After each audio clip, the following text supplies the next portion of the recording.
Halo Pade Lover, ketemu lagi sama Pade. Dan untuk hari ini Pade bakal mendongeng sebuah alur cerita dari sebuah film yang di request oleh teman kita berikut ini dengan judul Manager NTR. Film ini adalah film busuk yang ceritanya lumayan busuk.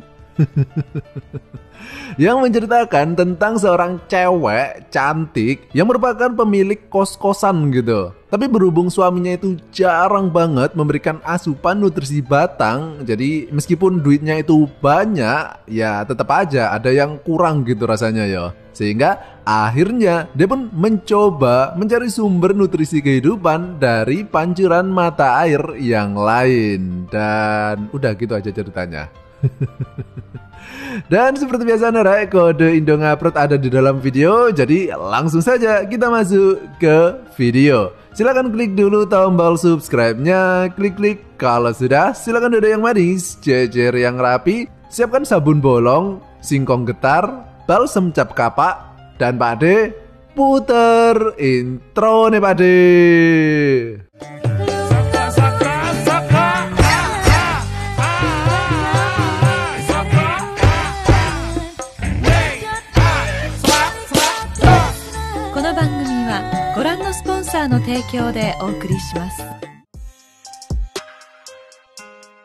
Film ini dimulai dengan penampakan sepasang suami istri, di mana sang suami ini pagi-pagi banget udah buru-buru pengen pergi keluar karena dia ini udah janjian mabar pepeng shot bareng teman-teman ngamennya. Sehingga istrinya yang semlohe ini pun terpaksa tinggal di rumah sendirian. BTW, ada yang tahu nggak siapa nama dari Mbak cantik yang satu ini? Iya, dia ini adalah Minami Aizawa yang sekarang ini tengah memerankan seorang istri yang cantik, baik hati, dan kesepian. Karena suaminya itu galak banget dan nggak pernah menggunakan jasa wisata goa miliknya. Nah, Minami yang juga merupakan pemilik dari kos-kosan, dan ini tengah menghitung pendapatan dan juga pengeluaran bulanannya, sembari sekali-kali mencoba browsing-browsing update video Nekopoy. Sementara itu, suaminya yang tadi udah minggat pagi-pagi banget, sampai sekarang itu dia itu masih belum pulang. Padahal udah waktunya jam menyusui sehingga Minami kemudian mencoba menelponnya, tapi nggak diangkat-angkat. Dan saking merasa keselnya menunggu suaminya tersebut, Minami kemudian mencoba rebahan sampai akhirnya dia pun ketiduran. Nah, di dalam tidurnya tersebut, Minami yang emang jarang banget menikmati singkong dewa, dia pun kemudian bermimpi tengah melakukan bercocok tanam dengan pria yang tidak dikenal. Dan film ini pun dimulai. Dompet lempit ibu kos. Minami yang tengah bermimpi becek itu pun kemudian terbangun. Dan ia kemudian dikagetkan dengan sosok seorang pria yang tengah duduk di kursi di dekatnya. Pria itu pun kemudian mencoba mendekatinya. Dan Minami yang masih setengah sadar ini pun agak lola gitu otaknya, karena mimpi becek barusan itu Nah, pria ini yang tampangnya blendes ini dia ini bernama Kitayama, dan dia ini niatnya ingin menyewa salah satu kamar kos di tempat ini. Karena kata temennya, kos di tempat ini adalah kos-kosan yang paling murah gitu yang ada di Jepang. Sehingga cocok banget untuk mahasiswa abadi sepertinya. Minami kemudian mengantar Kitayama ke kamar kos yang kosong. Namun Minami ini agak grogi gitu karena memang selain karena dia ini pemalu, Minami itu agak kaget pas muncul Kitayama pas dia lagi mimpi becek gitu tadi. Sehingga dia ini ngomongnya agak ngelantur gitu, agak salting gitu Nah, malamnya dan sampai saat ini suaminya itu tadi masih belum pulang Ini punya istri cantik kayak gini malah dianggurin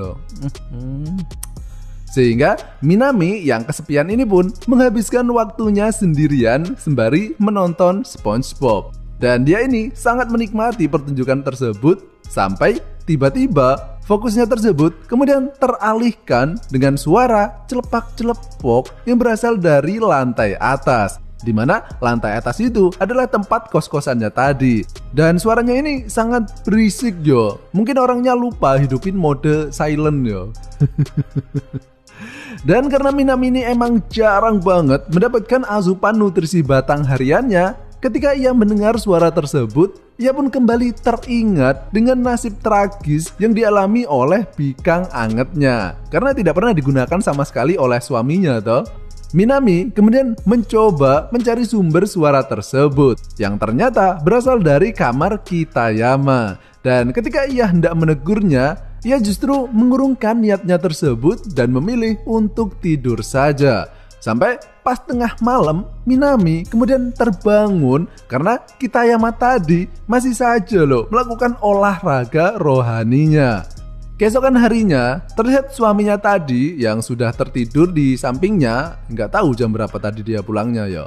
Dan beberapa detik kemudian, terdengar suara bel ting-tung dan suaminya yang terganggu dengan suara tersebut kemudian menyuruh Minami agar segera melihatnya. Dan ternyata itu adalah salah satu penghuni kamar kos lainnya yang kini marah-marah karena dia semalaman gak bisa tidur akibat suara yang ditimbulkan oleh Kitayama. Padahal hari ini dia ini ada rencana untuk mengikuti turnamen MPL. Ntar kalau sampai kalah gimana coba? Sehingga karena mendapatkan komplain tersebut, Minami kemudian mencoba mendatangi Kitayama dengan niatan untuk meminta uang kos sekalian untuk menyampaikan keluhan dari penghuni kos lainnya tadi.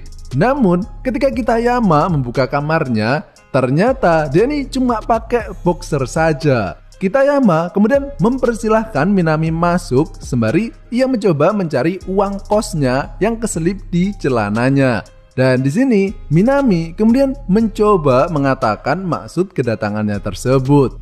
Minami mengatakan bahwa Kitayama sekarang dilarang untuk membawa pacarnya ke tempat ini karena sangat mengganggu ketertiban umum. Dan kalau masih tetap ngeyel, maka ia akan dikeluarkan dari kos-kosan ini.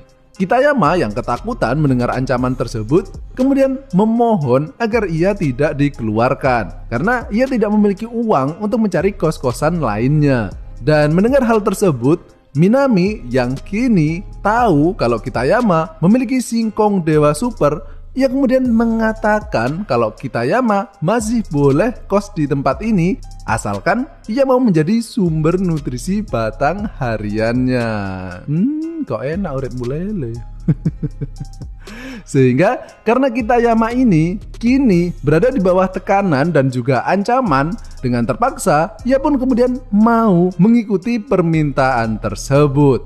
Dan sejak saat itu Minami ini jadi ketagihan ya dengan performa gerakan piston milik Kitayama. Sehingga dia pun selalu memeras batang singkong milik Kitayama sampai jadi tape. Yang bahkan kini ketika Kitayama hendak membayar uang kos-kosan bulanannya, Minami justru mengembalikan uang tersebut selama Kitayama mau menjadi kelinci percobaan untuk dimasukkan ke dalam lubang kelinci miliknya.